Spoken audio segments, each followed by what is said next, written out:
Three piece जो pregnancy में major role play करते हैं, जिसमें नंबर फर्स्ट पे आ जाता है प्रॉपर न्यूट्रिशन। प्रॉपर न्यूट्रिशन ना सिर्फ आपकी अपनी हेल्थ के लिए बल्कि प्रेगनेंसी में आपकी बेबी की नरिशमेंट के लिए भी काफ़ी इंपॉर्टेंट रोल प्ले करता है। तो कोशिश करें कि आप अपनी डाइट में fruits, vegetables, healthy fat, healthy grains और हेल्दी कार्बोहाइड्रेट्स ऐड करें।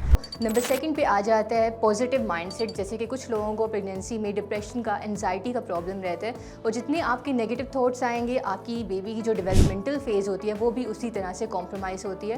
तो ज़रूरी है कि आप अपनी रूटीन में मेडिटेशन, योगा वगैरह इस तरह की एक्टिविटीज़ ऐड करें ताकि आपका माइंडसेट पॉजिटिव रहे। नंबर थर्ड पे आ जाती है फ़िज़िकल एक्टिविटी। एक प्रॉपर फ़िज़िकल एक्टिविटी का होना बहुत ज़रूरी है, चाहे आप कंसीव कर रहे हो या ना कर रहे हो।